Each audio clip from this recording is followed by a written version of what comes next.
Welcome back to the Deep Dive.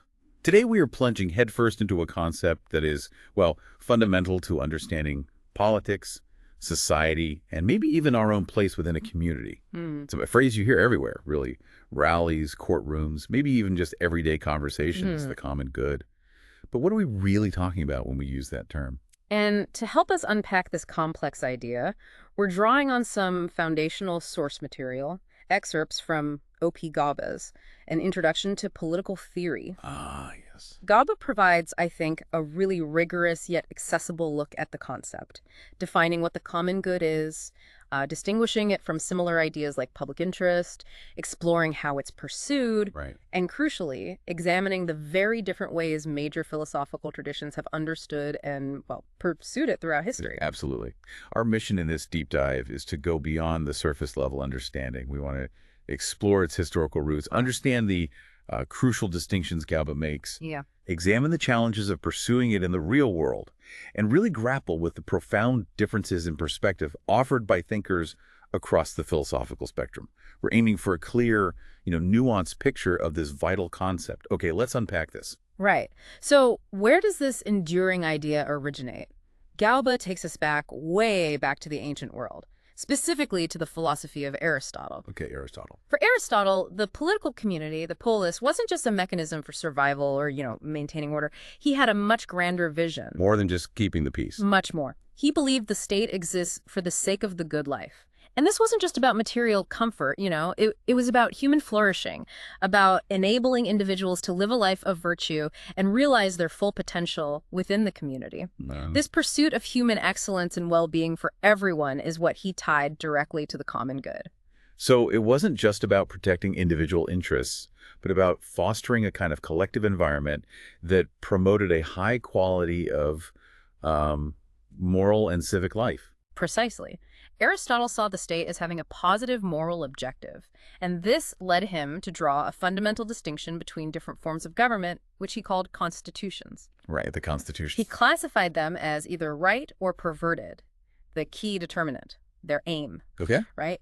Constitutions, whether ruled by one, like kingship, or few, aristocracy, or many, what he called polity, they genuinely aimed at the common good, the benefit of the whole community. Whole community. Yes, but perverted constitutions, tyranny, oligarchy, and democracy, which for him meant rule by the poor majority in their own interest against the rich minority. They served only the self-interest of the rulers or a particular faction, not the good of the whole. Wow. So this established a powerful early standard. Legitimate governance serves the common good. That distinction feels incredibly relevant even today. I mean, the idea that a government's legitimacy hinges on whether it genuinely serves everyone, not just itself or, a select group. Absolutely. So let's fast forward many centuries to the modern state. Didi Raphael, as cited by Gauba, gives us a more contemporary breakdown of the state's functions that align with this ancient ideal. It seems to be about using state power, backed by force if needed, in two key ways for the common good. Yes, that's a good way to put it. One is the prohibitive role, laying down laws against actions that harm others or disrupt social order. Like laws against crime. Exactly.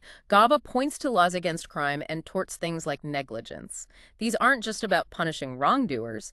They are seen as necessary for the common good because actions like theft, assault, or negligence undermine the safety, security, and trust required for the community to function. Okay. And for individuals to thrive, really. They prevent private actions from inflicting collective harm. Preventing harm is one side. What's the positive side? The positive side is requiring contributions from citizens primarily through, well, taxes and other imposts. To pay for things. Right.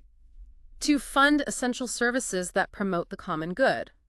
Galba lists things like national defense, obviously protecting the entire community, public utilities like roads, bridges, clean water systems. These are collective goods necessary for everyone's well-being and economic activity. Things individuals can't easily do alone. Precisely.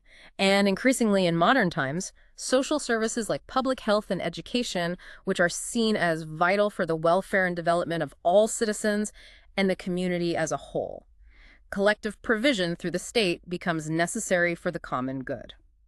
So the modern state's role, viewed this way, is about preventing actions that harm the collective and enabling services that benefit the collective. Galba also makes a strong connection between the common good and the idea of justice. How are these two intertwined? Galba states that the notion of the common good is closely related to justice. Justice, in essence, is concerned with the fair distribution of benefits and burdens within society. Who gets what? Who pays what? Basically, yes. Galba argues that the rules we consider just the principles for allocating resources, opportunities, responsibilities, they're only truly accepted and respected universally if they are perceived as being beneficial to everyone. Okay. That is, if they conform to the prevailing idea of the common good or public interest. Justice, in this sense, becomes the mechanism or the set of principles through which the common good is sought and maintained in a fair way. So a just society is one pursuing the common good fairly. That's the idea. A society where benefits and burdens are allocated justly is one that is successfully pursuing the common good. Okay, this is where the terminology can get a bit confusing because you just used common good, common interest, and public interest. Galba explicitly points out that these terms are often used interchangeably, but he insists they have distinct meanings. Can we spend some time really untangling that? It seems crucial. It is absolutely crucial, and Galba's distinctions are quite helpful, I think. Let's break them down one by one as he presents them. Okay. First, the common good. This is primarily a normative concept. Normative meaning. Meaning it's concerned with moral objectives, with ideals, with what should be for the sake of the good life of the community as a whole. It's an ethical standard, an ideal state of affairs that guides our actions and judgments about what is right for the community. It's about the moral quality of the collective life. A moral ideal for the community's well-being and flourishing. Got it. Exactly. Next, common interest. Galba describes this as an empirical concept. Empirical, so based on evidence. Yes, based on observation and experience. It's about understanding the actual ascertainable desires, needs, or concerns that are shared by the affected individuals or groups within a community. It's something you could, in theory, discover by looking at the situation, maybe talking to people. So verifiable shared needs or desires that you can observe. Like people commonly want safe streets. Precisely. You could conduct a survey, observe behavior, analyze data to understand common interests. Finally, public interest. This is presented as a matter of judgment. Judgment. By whom? It's a determination made by a competent authority, typically a government body, an official, maybe a court, about what is best for the general public. This authority is expected to be sensitive to the needs and aspirations of the people, but the determination itself is an act of judgment, a decision based on the information and values they weigh.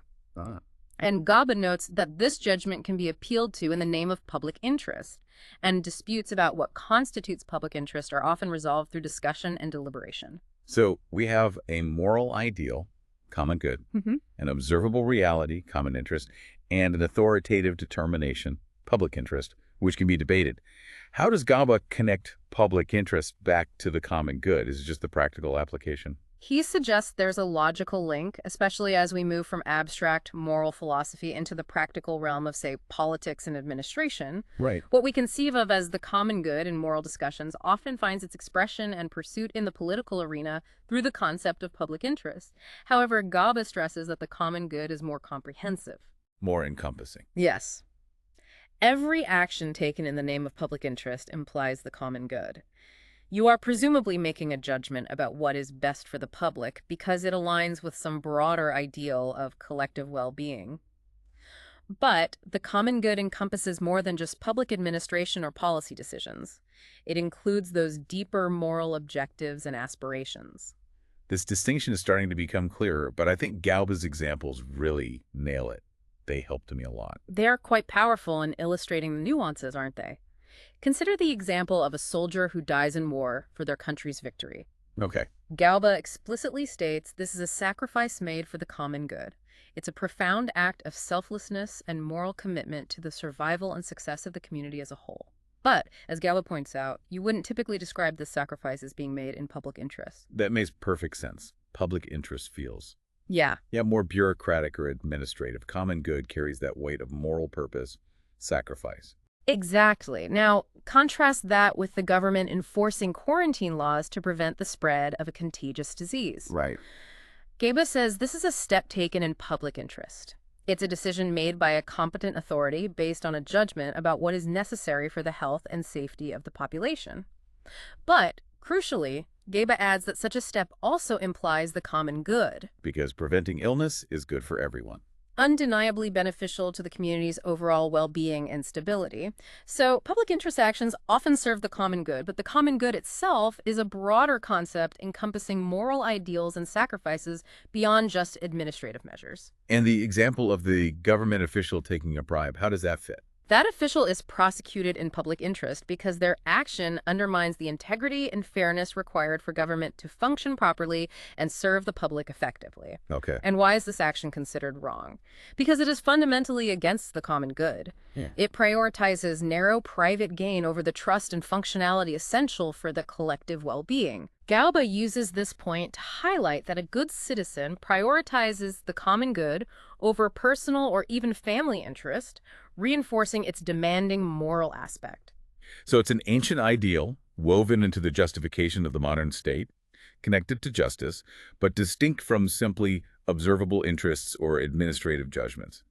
Yet, despite this structure, Galba also notes it's a fascinating word which defies any precise definition. Why is it so hard to pin down definitively?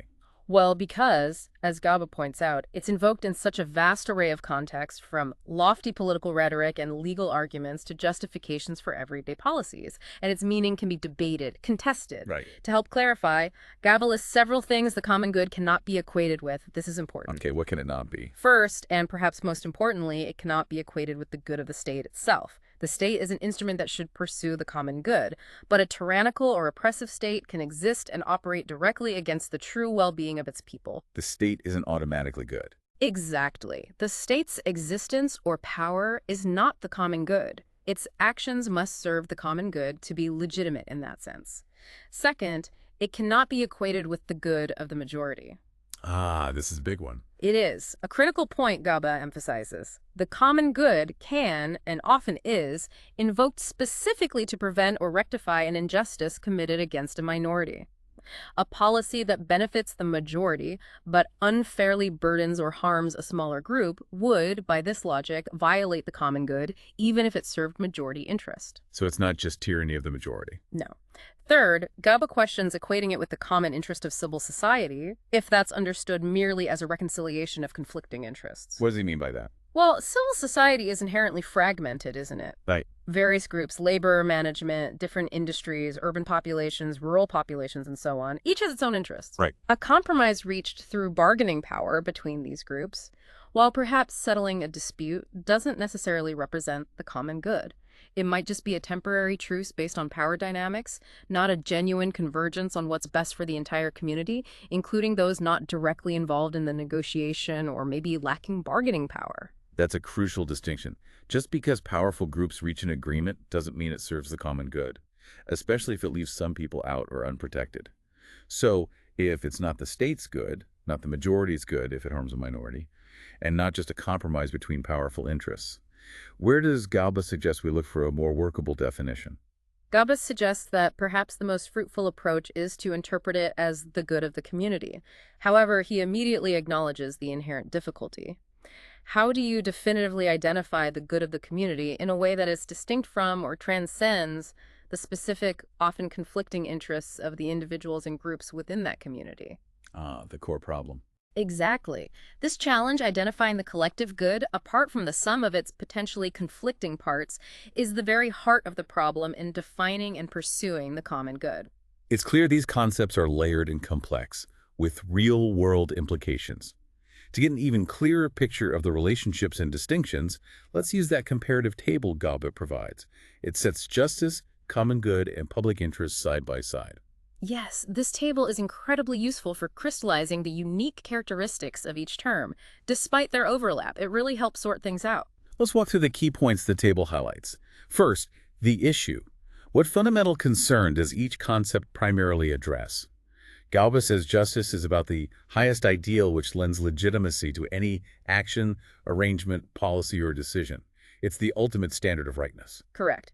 Justice is the benchmark for legitimacy. The common good, on the other hand, is described as an ideal usually invoked to persuade the members of a community to resolve their differences on a matter of common concern. Its role is more about fostering unity, finding convergence amidst disagreement. Persuasion towards unity. Right. And public interest is a principle usually invoked to justify a public decision. It's the rationale offered by authorities for their actions. So justice is the ultimate legitimacy test. Common good is the ideal for convergence and resolving differences, and public interest is the justification for specific decisions. Makes sense. Next, the object. What is the aim or focus of each? For justice, it's settlement of individual claims and allocation of benefits and burdens among the members of society. Yes, justice focuses on fairness in individual rights and the distribution of societal goods and responsibilities. The common good's object is discovering the points on which good of all members of a community would converge. It's about identifying and pursuing shared well-being. Finding that common ground. Exactly. Public interest's object is arriving at public decisions which take care of larger interests of people, though some sections may have to share an extra burden.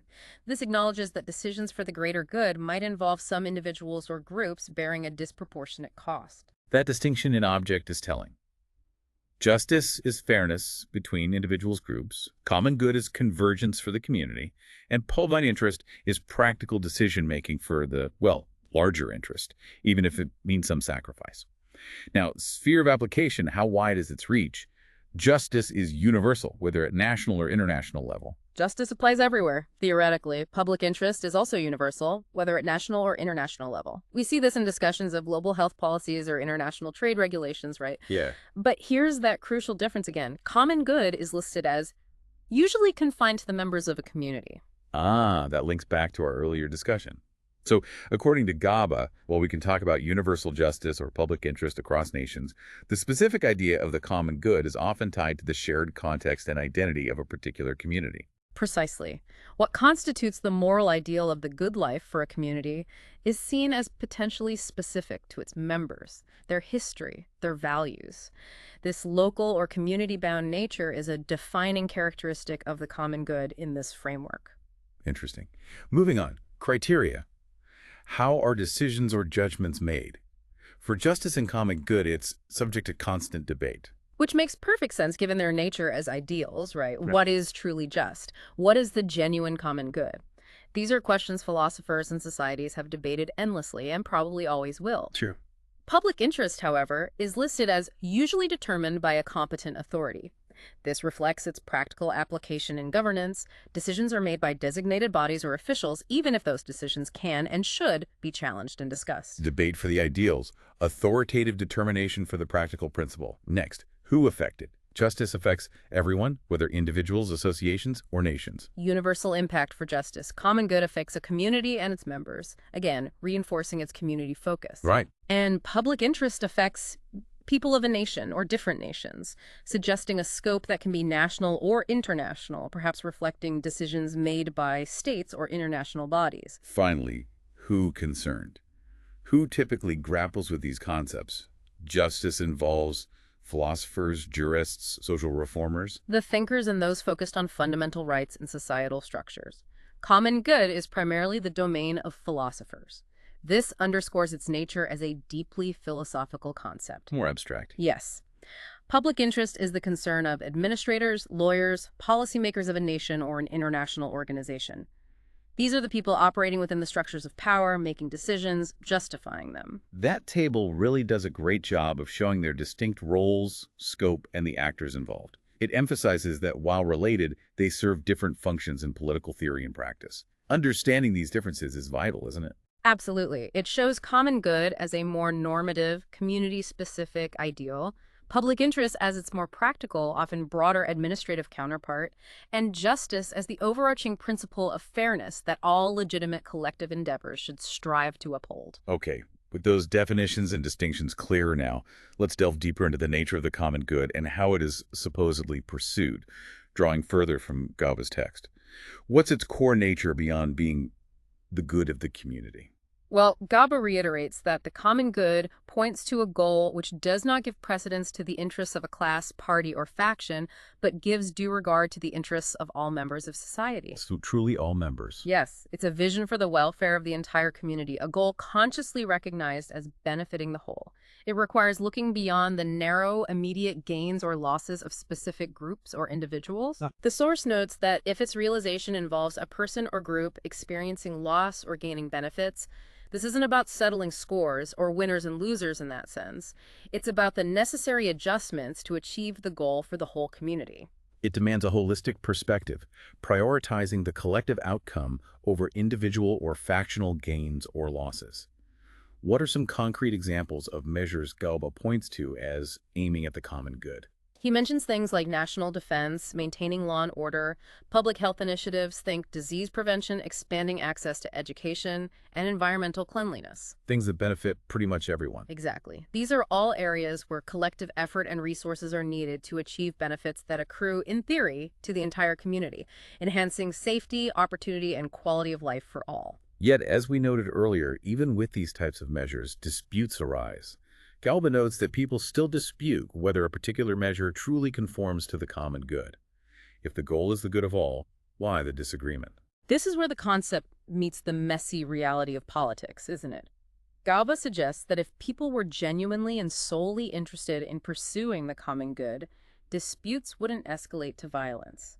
Implying they often aren't. Well, it implies that often the disagreements aren't just honest differences of opinion about the common good, but are driven by those narrower, self-interested or factional concerns that the common good is supposed to transcend.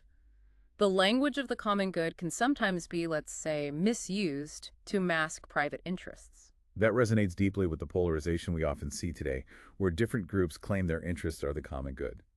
Galba also points out that in direct conflicts between specific groups like labor and management in a strike, or maybe urban versus rural populations regarding resource allocation, the common good doesn't simply lie with the interest of either group. Exactly. It's not just about finding the midpoint between two opposing positions, like splitting the difference.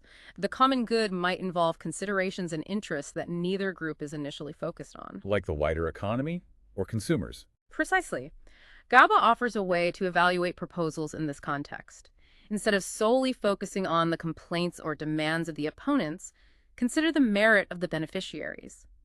Is this group benefiting in a way that genuinely enhances the well-being and functioning of the community as a whole? Or are they just getting preferential treatment at the expense of others or the larger goal? That's a challenging but insightful test. It shifts the focus from the power struggle to the purpose and impact on the wider community. And Galba highlights another function of invoking the common good during conflicts. It serves as a reminder. What's that about? Yes, it's a crucial function.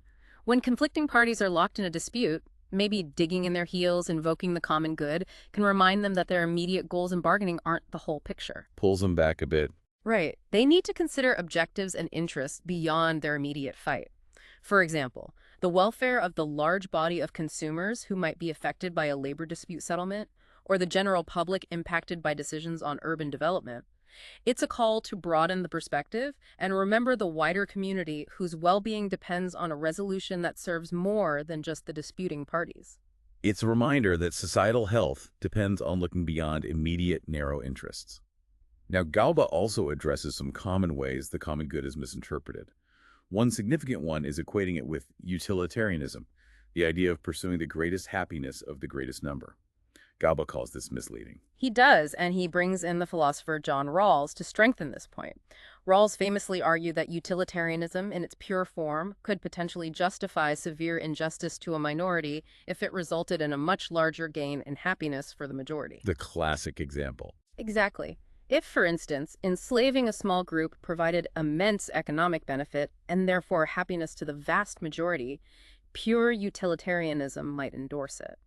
Galba extends this critique to the common good, arguing that harming a minority for the sake of purported general happiness violates the very spirit of the common good, which is supposed to regard the interests of all members of the community, including its minorities.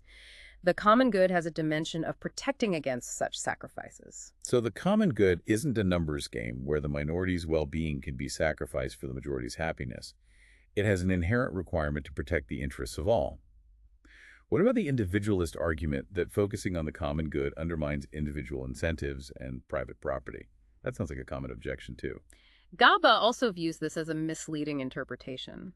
The argument often goes that if you prioritize the collective good, you discourage individual hard work, innovation, investment, because the fruits of individual effort might be redistributed for the common good. The why bother argument. Well, kind of.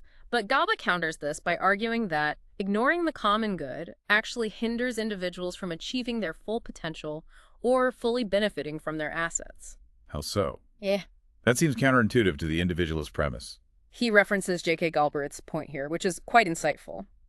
Wealthy individuals, for example, cannot fully enjoy their private wealth and assets unless there is adequate provision of public services that are derived from pursuing the common good. Oh, okay. What good is owning a factory if there are no public roads to transport goods? What good is owning beautiful property if the environment is polluted? What good is having capital to invest if there's no educated workforce available? Basic public goods and services, safe streets, clean air and water, education, infrastructure, a stable legal system create the necessary social environment in which individual enterprise and enjoyment of private property are even possible. So ignoring the common good erodes that foundation. Exactly. It erodes that foundational environment, ultimately harming individuals too, even the wealthy ones. That's a powerful counterargument. The individual good is, in many ways, conditional on the collective good. Okay, we've explored the nature of the common good and some misinterpretations. How then, according to Galba, is the common good pursued effectively in society? The source points to the importance of consensus. Yes, Galba presents consensus as the necessary method for pursuing the common good in a functioning society. He defines consensus negatively, actually, by contrasting it with cleavage. Cleavage, what's that? Cleavage exists when a society is rigidly and antagonistically divided based on fixed attributes like class, region, religion, language, race, or gender. These divisions become deep fault lines. Us versus them, based on identity. Pretty much. Galba and how politicians, particularly in contexts like contemporary India, as mentioned in the source, can exploit these existing cleavages for political gain, appealing to narrow group identities rather than the wider community's good. Playing on those fixed differences to create division and mobilize support. We see that. We do. And Galba is careful to distinguish this antagonistic cleavage from legitimate, non-antagonistic collective actions, like humanitarian movements focused on environmental protection or assisting displaced persons. These latter movements, while representing particular concerns, are generally aimed at promoting laudable goals for human well-being, not deepening rigid societal divisions based on fixed identity. Okay, so cleavage is about rigid, antagonistic divisions that politicians can exploit. What then is consensus? Consensus is essentially the absence of such a rigid, antagonistic division. Galba describes it operating at two levels. First, as a process. This is the more realistic understanding for modern diverse societies. As a process. How? It doesn't mean everyone agrees on everything, far from it, but rather that different groups, despite their differences, are willing and able to engage in discussion, deliberation, and adjustment to arrive at arrangements and policies that are acceptable to most people, given the existing constraints. It's a continuous effort to find common ground and shared solutions. Working through disagreements constructively to find a path forward that most can accept. Yes. The second level is condition. This is presented as more of a utopian ideal, a state where there are literally no differences among groups on any significant issue, characterized by deep, long-term agreement on fundamental values and goals. Which sounds unlikely. Right. Galba acknowledges that in reality, modern societies only ever achieve consensus as a process, a dynamic effort to manage differences, not this perfect state of agreement. That process of consensus seems vital for a diverse society trying to pursue a common good that regards the interests of all. And Galba connects this process to deeper human motivations, doesn't he? He links the common good to the hopes and aspirations that extend beyond immediate self-interest. He points out that government measures promoting public interest or common good often address situations where individuals make detrimental choices not out of malice, but due to factors like lack of knowledge, weakness of will, maybe susceptibility to fashion, or misleading advertisements. Like public health campaigns, warnings on harmful products, maybe environmental awareness programs, things that try to nudge us. Precisely. Banning cigarette ads, mandatory drug and drinking warnings, promoting literacy or environmental care. These are government actions taken because the community, via the state, recognizes that individual choices driven by ignorance or external manipulation can harm not just the individual, but the collective well-being. So the common good justifies intervention. In this view, yes. Pursuing the common good justifies interventions that guide individuals towards healthier, more sustainable choices, even if it constrains certain freedoms driven by misinformed desires or external pressures. It's the collective using its power to protect its members and itself from avoidable harm. It highlights that constant tension, doesn't it, between individual autonomy and collective protection in the name of the common good. Okay, we've laid the groundwork: definition, distinctions, nature, pursuit. Now let's dive into the four distinct philosophical perspectives Galba outlines: liberal, communitarian, Marxian, and Gandhian. These offer fundamentally different answers to what the common good is and how it should be approached. They really do. Four very different frameworks, each with its own logic and vision. Let's begin with the liberal perspective. Okay, liberalism. What's the core idea of the common good from a liberal viewpoint, according to Galba? The core idea is that the common good is simply the aggregate of individual goods. It's not some pre-existing collective entity or, mystical ideal. It's the sum total of the well-being and flourishing of all the individuals who make up the community. It's built from the bottom up, from individual components. Built from individuals, and the mechanism for achieving this. The mechanism is based on the liberal understanding of human nature. Individuals are rational. Rational, meaning they can understand their own interests and the needs of others and act accordingly. Yes. A rational individual, in this view, understands what is good for themselves and recognizes the necessity of establishing and following rules that secure the good of all others. These rules, often embodied in laws and social conventions, are seen as the primary tools for reconciling the potentially conflicting interests that exist between individuals and groups. So the rules reconcile conflicts. Right. And the point where these diverse interests are reconciled, where individuals' pursuit of their own good can coexist and ideally enhance the good of others, that represents the common good. So if individuals form interest groups based on shared concerns, the common good is essentially the outcome of the reconciliation or equilibrium between these different groups' interests. That's the logic, yes. The liberal perspective tends to assume that conflicts between interests aren't fundamentally deep or irreconcilable. They believe that through peaceful discussion, reasoned argument, and a willingness to adjust expectations, particularly in situations of scarcity, individuals and groups can arrive at a workable equilibrium of rights and duties. This equilibrium is seen as the practical manifestation of the common good. Norrin Berry, whom Galba quotes, seems to summarize this nicely. Yeah. He even uses public interest as a synonym here. He suggests it describes shared interests and is something individuals pursue collectively to gain advantages they couldn't get alone. Precisely. For classical liberals, the tangible realization of the common good is found in the rules of civil society that protect individual safety and security. Rules that prevent stronger individuals or groups from oppressing weaker ones, rules against fraud or cheating, rules that ensure contracts are freely entered into and honored. A framework for fair interaction. Yes, and the state's primary role is limited, really, to enforcing these rules against those who would break them, the antisocial elements, thereby creating an environment where individuals can freely and safely pursue their own good. And the aggregate of these individual goods constitutes the common good. This foundational liberal view is associated with figures like Locke, Adam Smith, Jeremy Bentham, J.S. Mill thinkers who championed individual rights, limited government, and the power of free markets and rational self-interest. Indeed. Their ideas form the bedrock of this approach to the common good. They are the key figures here. However, Galba provides a critical appraisal of this liberal perspective. What's the main problem the source identifies with this view? It's not without issues. No, it's not. The primary critique Galba presents is that by grounding the common good in the outcomes of a market society, a system based on free competition, equality of opportunity, and rewards based on merit, you run into a significant issue. Which is? The value and reward for an individual's talent and effort become entirely subject to market forces, to the laws of supply and demand. And market demand is not something individuals can control. This brings back that earlier point about, say, philosophers versus soldiers, or poets and scientists versus businessmen today.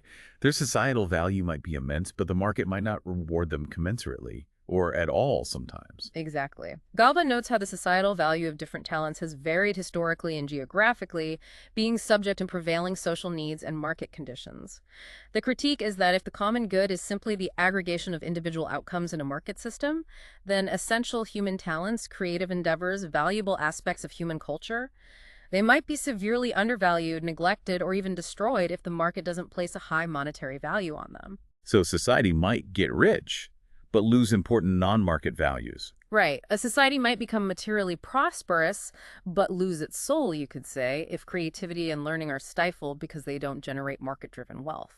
And this critique leads the source to a crucial conclusion about the role of the state, even within a liberal framework. Yes, Galba concludes that this critique demonstrates that the state must intervene to protect and promote those talents, cultural activities, and human capabilities that are essential for civilization but are vulnerable to the impersonal forces of the market. The liberal view of the common good, Galba argues, is only, and he stresses this, acceptable only if linked with the concept of the welfare state. So the critique effectively forces a modification of classical liberalism.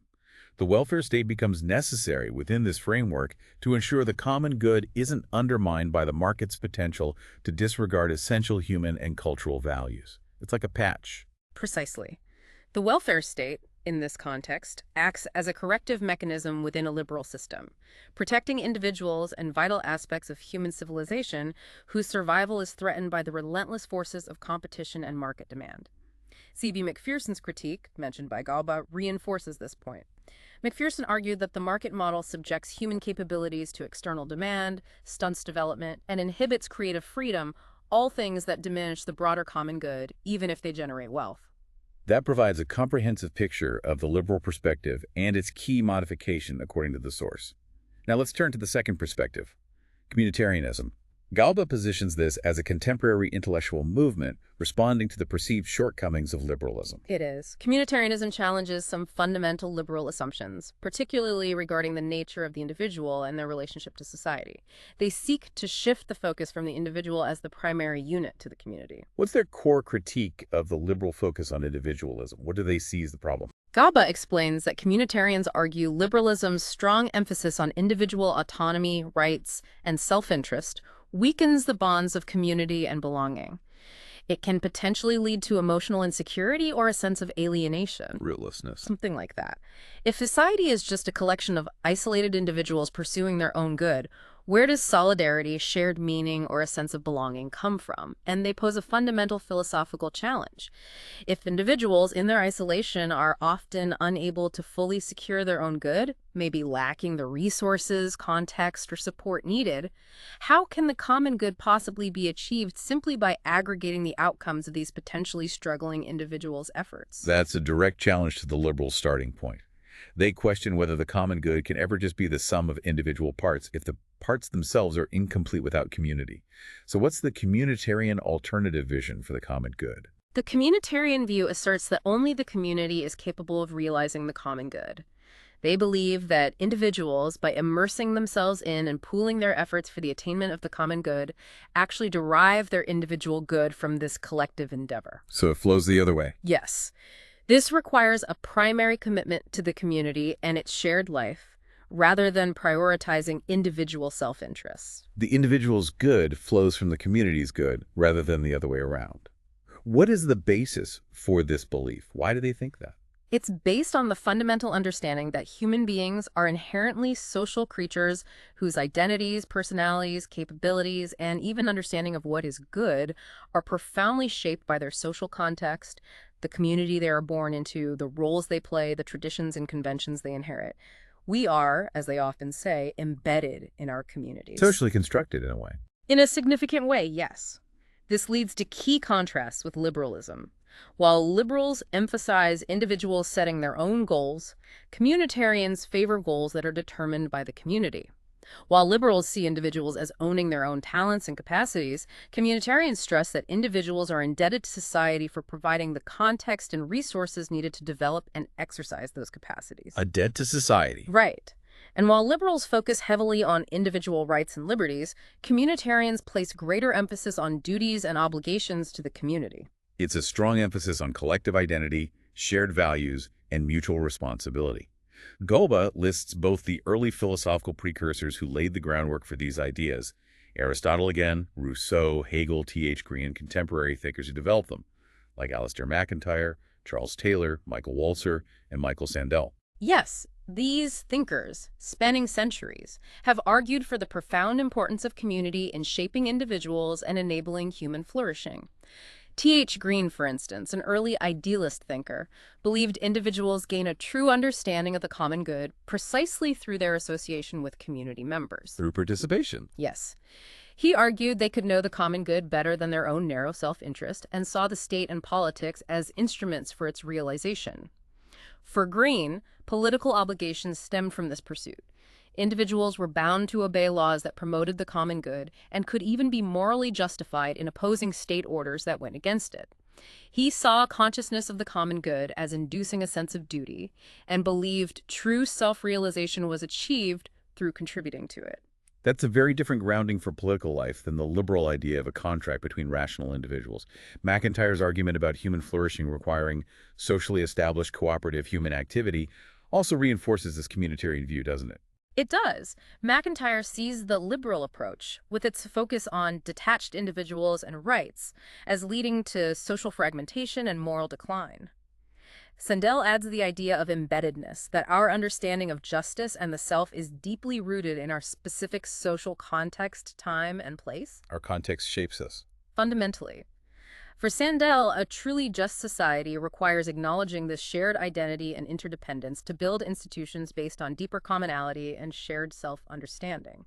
Walzer's work on distributing social goods within different spheres of justice also implies decisions grounded in specific community values and practices.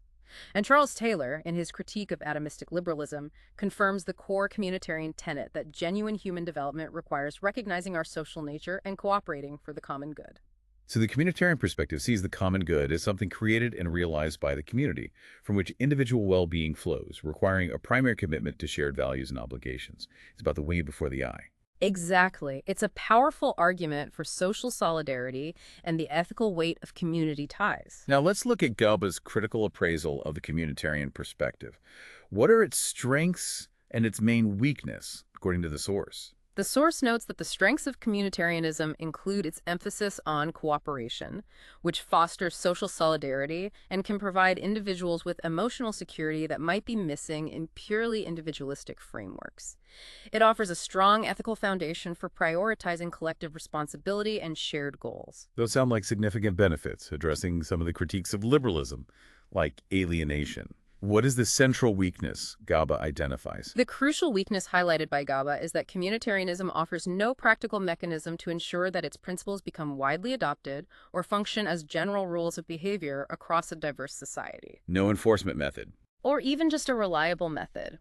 While it provides a compelling moral philosophy arguing why individuals should prioritize community and derive their good from it, it doesn't provide an equally strong political philosophy outlining how this commitment is secured in practice, how deep disagreements, even those not based on rigid cleavage, are managed, or how to deal with individuals or groups who do not spontaneously embrace community-determined goals or obligations. So it's a powerful ethical call, a strong argument for a certain way of life, but lacks the political machinery to ensure everyone participates or adheres to it in a complex, potentially fragmented society.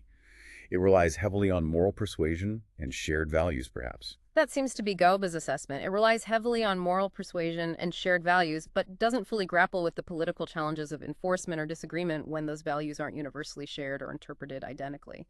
He suggests it has a robust moral foundation, but is less developed in terms of a practical political framework for realizing its ideal broadly and consistently in the face of real-world diversity and potential dissent. We've explored the liberal and communitarian approaches. Now let's move to two more perspectives outlined by Golba that offer starkly different visions of the common good, or even its possibility. The Marxian and the Gandhian. These feel like quite different beasts. They are. These two diverge significantly from the previous ones, and certainly from each other. Let's start with the Marxian perspective. Its core idea is quite revolutionary compared to what we've discussed so far. And that core idea is that the common good, as we've been discussing it, is irrelevant. Or even worse, a deceptive concept in a class-divided society. According to Marxian theory, ever since human societies moved beyond primitive forms and developed private property, they have been fundamentally divided into antagonistic classes. Owners and workers, basically. Those who own and control the means of production and those who do not. In such a society, there are only competing class interests, not a single unified common good that applies to everyone. A true common good, in this view, is only possible in a classless society. So the very existence of classes based on property makes the concept of a common good for everyone impossible. That's the starting point. That's the Marxian premise. And within this framework, the state itself is not seen as an instrument for the common good, but rather as an instrument wielded by the dominant class to maintain its power and exploit the dependent class. The state serves the ruling class. Yes. Therefore, a truly classless society, whether hypothesized in the past or envisioned in the future, would not need a state. It would be stateless, with the management of collective affairs residing in the community or society itself for the protection of common interests. Let's look at Gaba's description of these classless societies where the common good is supposedly possible. First, primitive communism. What was that like? Gaba describes primitive communism as a pre-state stage of human society, characterized by very basic technology think clubs and stone axes and collective labor. Because productive forces were so rudimentary, there was little surplus. Everyone just trying to survive. Pretty much. Tools were commonly owned, labor was communal, hunting, fishing, and the fruits were shared equally among the members of the community. Crucially, there was no private property in the means of production, which meant there was no basis for exploitation, no division into classes, and therefore no need for a state or apparatus of coercion. Affairs were managed collectively, perhaps by the most respected members. A simple society where the necessity of collective survival led to shared resources and labor, preventing class division. What about the future communist society? That's the goal, right? That is the post-capitalist, post-socialist vision, yes. In this future society, the means of production would be socially owned. Capitalism would be liquidated. Productive forces would be highly developed, creating abundance. Labor would be compulsory for all able-bodied individuals. And, crucially, once this stage is reached, the state, having served its purpose in the transition, as the dictatorship of the proletariat, would wither away. Vanish. And the guiding principle of distribution in this ideal future society. How does that work? The famous Marxian principle. From each according to his ability to each according to his needs. Okay. Explain that. In this utopian vision, the burdens of labor are distributed according to what each person is capable of contributing. But the benefits, goods, and services are distributed based solely on what each person needs, regardless of their contribution. So you contribute your best effort based on your skills, and society ensures all your needs are met, regardless of how productive you were. Exactly. The vision is one of an ideal human community where scarcity and selfishness have been overcome. Because society guarantees the fulfillment of everyone's needs, individuals are freed from the need to compete or hoard. They would spontaneously contribute their maximum abilities to the collective pool, not out of external incentive or coercion, but because their needs are met and labor has become fulfilling, not just a chore. It sounds idealistic. It is. In this state, the common good would be fully realized as the inherent functioning of a harmonious, stateless, classless society. But getting from here to there requires understanding the motor of history, according to Marx, class struggle. Ah, yes, the central dynamic in Marxian thought. Gaba quotes directly from the Communist Manifesto. The history of all hitherto existing society is the history of class struggles. Can't miss that line. No. Marx and Engels saw the struggle as the fundamental engine of historical development since the dissolution of primitive communal society. Society has always been divided, they argued, into antagonistic classes, oppressors and oppressed, exploiters and exploited. Tracing it through history. Yes. Freeman and slave, patrician and plebeian, lord and serf, guildmaster and journeyman, and culminating in modern society with the fundamental division between capitalist bourgeoisie and wage earner proletariat. This constant conflict, they believed, would inevitably lead either to a revolutionary transformation of society or the mutual ruin of the warring classes. And these class relations are not accidental. They are tied to the prevailing mode of production, how things are made and owned. Precisely. As technology and the forces of production develop, the social relations of production, who owns what, who works for whom, change to match them, leading to new class structures and new antagonisms. Gaba acknowledges that Marx's definition of class could be fluid sometimes, but the core division is based on control over the means of production. This antagonism, despite the suffering it causes, is seen as necessary for driving social progress, breaking down old systems and paving the way for new, more productive structures. This process of struggle leads to new class structures until the final revolutionary class emerges. Which Marx and Engels identified as the proletariat, product of modern industrial capitalism. They are the class that owns nothing but their labor power, which they must sell to survive. Unlike other classes, like the lower middle class or peasants, who Marxists saw as trying to preserve their existing, less powerful status, the proletariat is seen as the only truly revolutionary class, driven by their condition of being exploited by the bourgeoisie. And the revolution led by the proletariat is presented as fundamentally different from all previous revolutions in history. Why? Yes, Galba emphasizes this. Previous revolutions were movements of minorities. In the interest of minorities, think of the bourgeoisie overthrowing the feudal aristocracy.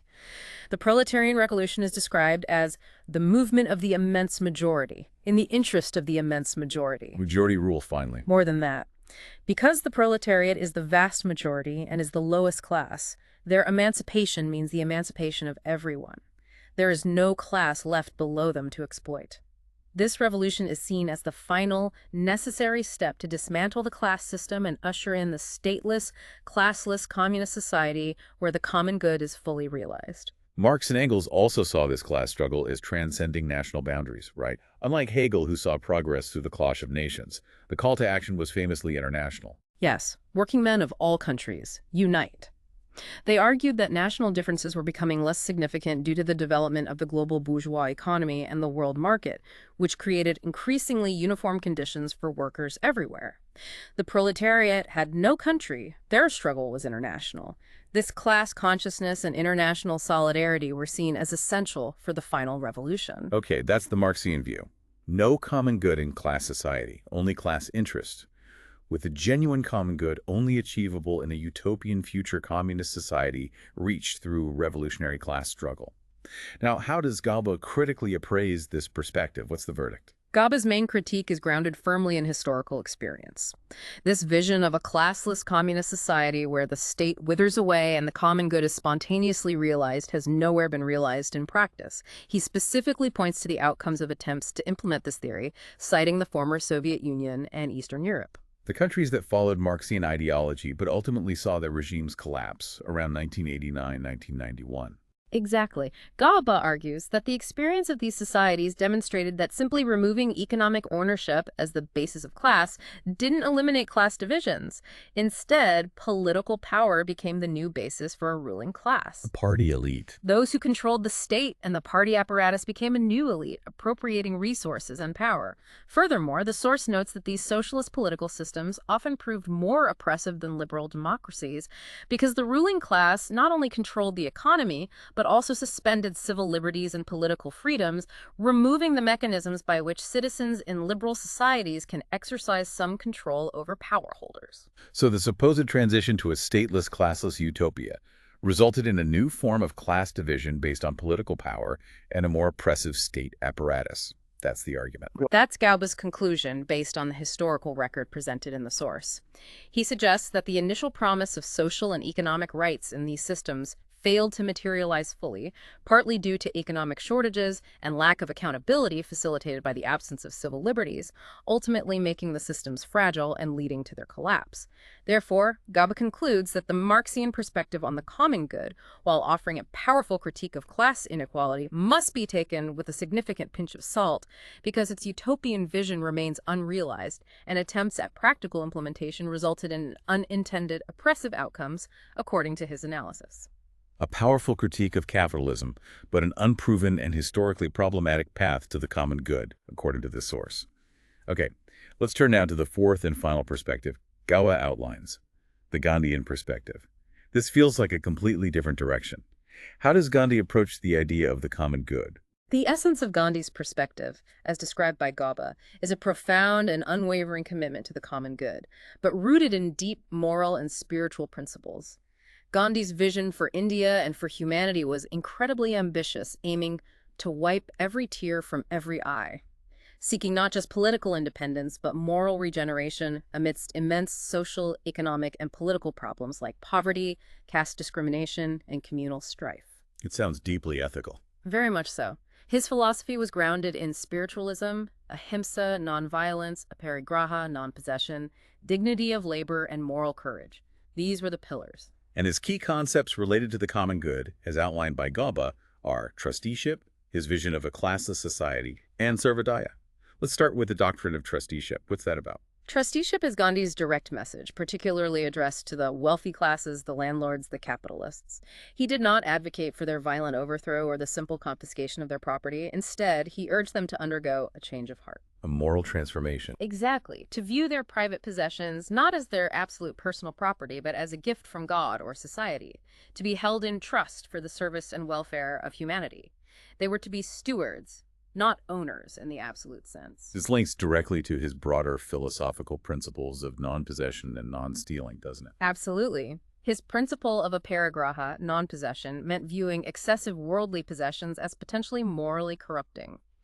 One should only take what is immediately needed and use material goods with a spirit of detachment or renunciation. Detachment? Yes, and his radical interpretation of asteya, non-stealing, went further. Amassing wealth or possessing more than your immediate needs were considered theft because those resources are desperately needed by others whose needs are not met. Gauba quotes Gandhi's powerful statement, "Earth has enough resources to satisfy everybody's need but not their greed," and notes Gandhi saw this idea echoed in Proudhon's "Property is Theft." So holding excessive wealth is morally equivalent to theft, taking resources that rightfully belong to meeting the needs of the community. But Gandhi's solution wasn't force, but persuasion and transformation. Change the person, not just seize the property. Correct.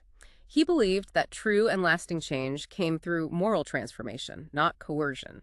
He aimed to persuade the owners of capital and land, the organizers of production, to see themselves as public servants rather than exploiters. He believed that by voluntarily holding their wealth in trust and using it for the benefit of society, they could gain esteem and contribute to a system of class cooperation instead of conflict. As Gauba quotes Gandhi from 1934, the goal wasn't the extinction of landlords and capitalists, but a transformation of the existing relationship into one of partnership for the common good. He acknowledged the difficulty of this approach, though, calling it almost an abstraction, didn't he? Yes. Gauba cites Gandhi describing absolute trusteeship in 1935 as an abstraction like Euclid's definition of a point, and is equally unattainable. He was realistic about how hard it would be for wealthy individuals to genuinely renounce their ownership claims and act purely as trustees. It's a big ask. A huge ask. However, Gandhi believed that striving for this ideal, even if never perfectly reached, was the most effective path towards realizing economic equality, perhaps more so than methods based on violence or state confiscation, which he felt could lead to new forms of injustice. It relies heavily on the power of moral regeneration and inspiration from figures like Buddha, Christ, or Gandhi himself, seeing the effort towards this ideal as bringing personal enlightenment and peace. So trusteeship is a moral and spiritual call for the wealthy to serve the common good through voluntary renunciation and stewardship. What about his vision of a classless society? How did that differ from the Marxian one? Gandhi's vision of a classless society is deeply rooted in his fundamental faith in the inherent equality of all human beings. He dedicated his life to eliminating all forms of discrimination based on religion, caste, sex.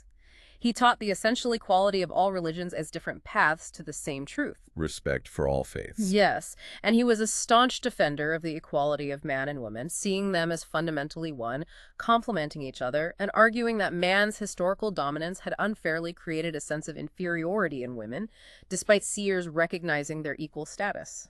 And he famously addressed the issue of caste divisions and the traditional hierarchy of labor through his concept of bread labor. Tell us about that. Yes, bread labor was central to his vision of equality and dignity. It meant that every individual, regardless of their profession or social status, must perform some form of physical labor for production, sufficient at least to meet their own basic needs.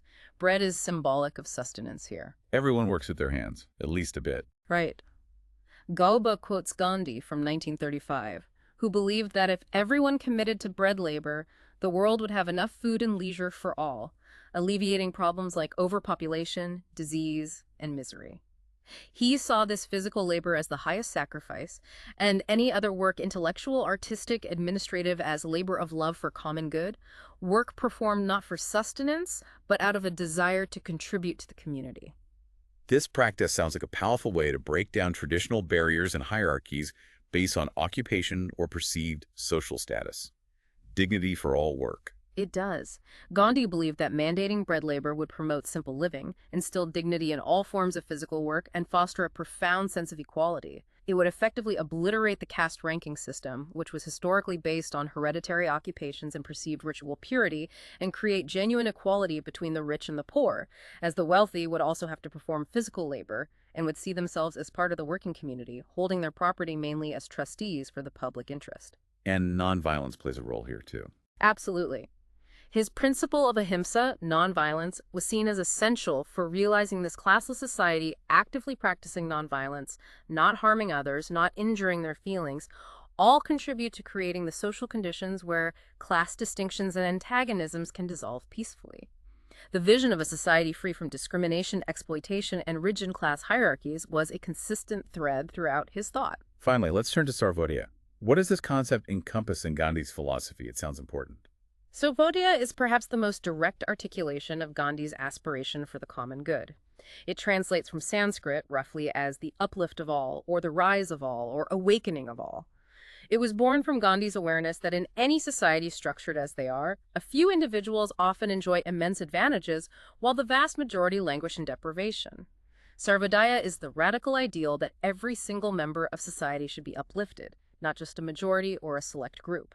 Uplift of all. Yeah. And how does this principle relate to his core belief in nonviolence and his view on conflict? Because Sarvodaya is committed to the uplift of all, it inherently rejects any approach that would involve putting some down to lift others up, or that relies on conflict between groups.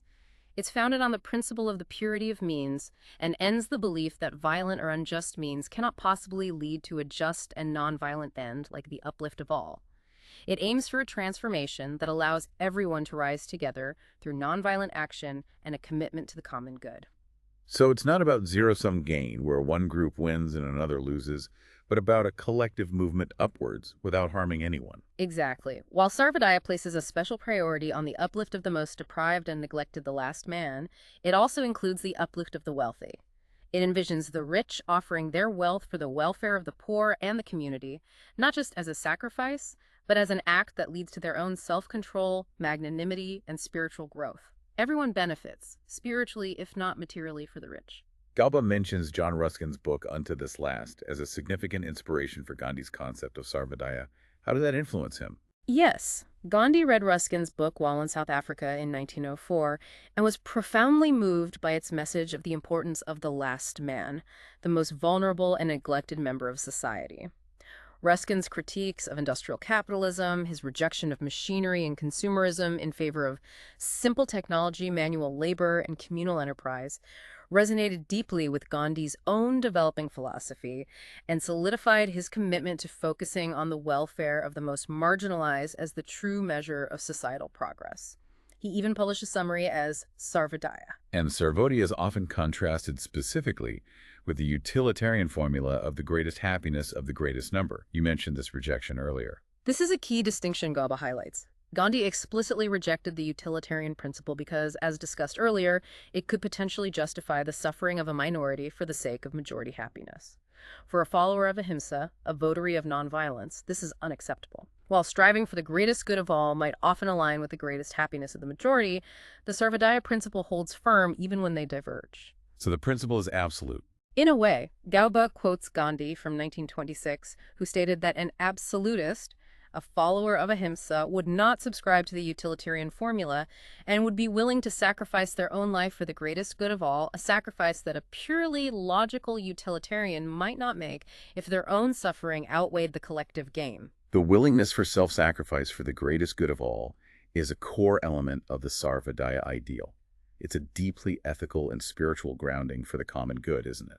It is. It frames the pursuit of the common good not just in terms of material outcomes or social structures, but fundamentally in terms of individual moral transformation, a commitment to nonviolence, equality, and a radical willingness to prioritize the well-being of others, especially the most vulnerable. We've now explored 4 incredibly distinct perspectives on the common good.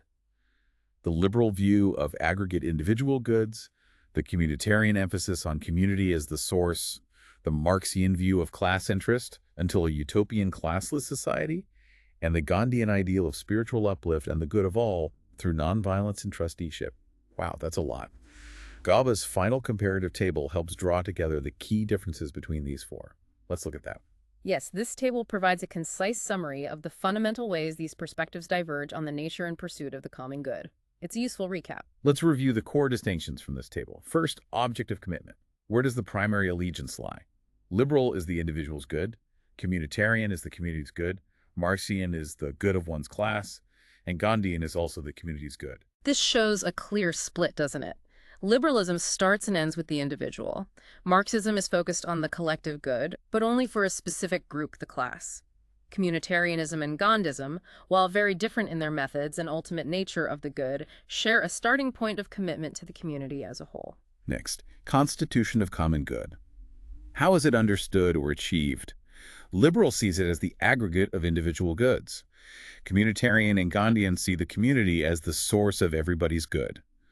Marxian states it's not feasible in a class-divided society, reserving it for a future state. This highlights the philosophical divide on where the common good originates. Is it built from individuals up? Liberal. Does it flow from the community itself? Communitarian and Gandhian. Or is it simply impossible under current conditions? Marxian. Big differences. Third, attitude toward conflict. How is conflict viewed and handled? Liberal sees it as not very deep, may be resolved through discussion. Communitarian says no real conflict, misunderstanding may be removed by focusing on community's good. Kind of assuming harmony is possible. Right. Marxian believes conflict between antagonistic classes cannot be resolved within the existing system. And Gandhian believes no real conflict, adherence to ahimsa and the common good will eliminate all conflict. These are fundamentally different views on the nature of social conflict, aren't they? Liberals see it as manageable through reason. Communitarians and Gandhians see it as unnecessary or solvable through focusing on shared bonds or nonviolence. Marxists see it as inherent and irreconcilable within the current system, requiring revolution. That's a stark contrast in how they perceive the possibility of social harmony versus inherent conflict. Next, ultimate nature of the good. What is the fundamental quality of the good being pursued? Liberal, communitarian, and Marxian are all listed as material. Meaning their focus, despite other differences, is ultimately on tangible well-being, resources, power structures, or social conditions. However, the Gandhian perspective stands out dramatically here. Its ultimate nature of the good is listed as spiritual. That's a major departure. For Gandhi, the common good isn't just about changing material conditions or social structures. It's inextricably linked to moral transformation, self-purification, and spiritual uplift for both individuals and the community. Finally, grounds of criticism. What are the main weaknesses Gauba identifies for each perspective? Okay, so liberalism is criticized because the market society model may destroy creative freedom of the individual, hence needing the welfare state patch we discussed. Right. Communitarianism is criticized for having no machinery to ensure individual commitment to the community, lacks teeth, perhaps. Marxian is criticized because its vision of a classless society seems unrealizable based on historical experience. And Gandhian is criticized because it relies mainly on moral persuasion, no effective machinery to realize the ideal in practice. It's quite telling that each perspective, according to Gauba's analysis, faces a significant challenge regarding its practical implementation or a fundamental flaw in its assumptions. The liberal needs the state to correct the market. The communitarian lacks a practical way to enforce its vision. The Marxian utopia hasn't materialized and attempts were oppressive. And the Gandhian ideal relies heavily on moral transformation without robust political mechanisms.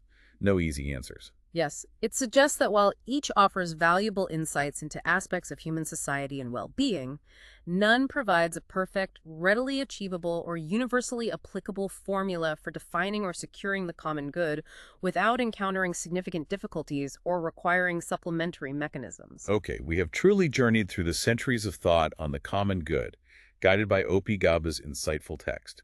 We started with Aristotle's vision of the state for the good life, navigated the crucial distinctions between common good, common interest, and public interest. Which was key. Definitely.